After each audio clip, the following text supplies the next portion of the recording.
I swear that I never meant to hurt her. In that, you must believe me, at the least. I would have sooner built an entire life for her, even if it meant cutting down these entire woods, tree by tree.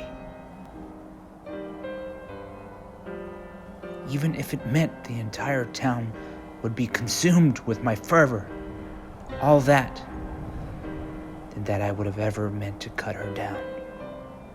Yet, not with my axe, but the sharpness of my words.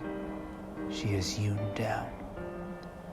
The axe at my side feels heavier than ever. I can barely carry it. I was meant to build, the son of many builders. Not just pieces of wood and stone, but hopes and dreams interstitched. You could say that my family built this town. You may call me a woodcutter. It is not who I believe I was meant to be, nor very often whom I've seen myself as. But it is what I believe I am now deserving of being called.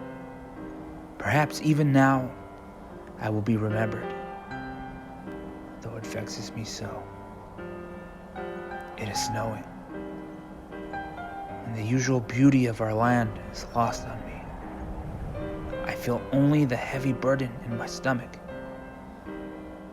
This is a time for happiness, for merriness, and new life intermixed. It should feel like spring, even if just on the inside, instead of winter both without and within, and no one to blame for the frost but myself.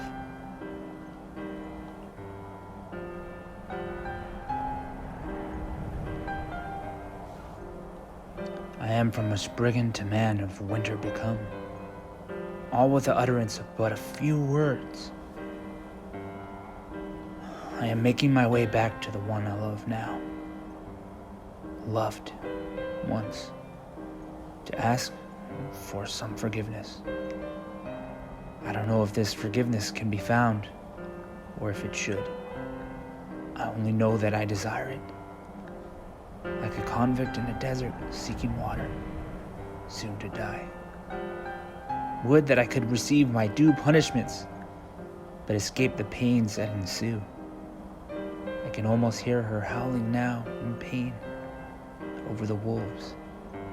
Or is it I, unknown to myself, becoming a beast in these woods? When I emerge and set my first step into town, will I even be recognized? How is one supposed to take it when you tell them you don't love them anymore? I keep finding myself staring at my feet, wondering what kind of man am I? How have I arrived at this place, to stoop so low? And all for what? The love of a woman whom I once saw through the window of a tavern? I know not even her name. Yet the desire is like a spell on me. Was it when I drank the ale she passed to me? Was there some spell upon it? Ever since I have been under this fever, I would go to a priest or an apothecary to divine if there is some spirit upon me that I cannot shake. But worst of all, I do not want their aid. It is not freedom that I want now from this desire, but the sating of it. Like a fire in the cold, hard winter lands which we call home, it is the only place to be. The feel of that warmth and the power of it. And you now here with me, walking on this journey. The night of the feast when my father is to be named Man of the Valley, likened to a king of such a small town. Me, his right hand, with all the powers and responsibilities soon to follow. There was a picture of a man in power such as I, and my father's expectations to boot, all knowing that I should wed a young maiden from the town, mix my blood with not only hers, but that of her forefathers, to sire young heirs who may also one day rule. There is not only one full lifetime spelled out ahead of me, but 1,000 lifetimes, all stitched end on end, head to head. We might have had a dynasty together that now will no longer be, all because it is expected, all because it is politics. But my heart won't have it. Don't get me wrong, there was a guilt in me too. High up above, I almost feel that divine judgment, those watchful eyes peering down upon me, wondering at me, asking why I have done this thing. We have been blessed already, Catherine and I, to be betrothed. It is not only a woman's hope I have dashed away, it is a vow before God also. I don't wonder that when I reach the very bottom of this mountain, I might be stricken down by lightning. Perhaps I'm being pulled down this mountain rather than merely walking down, being led to my eternal demise. The town below, my former home, now a purgatory, whose jails await to devour me whole.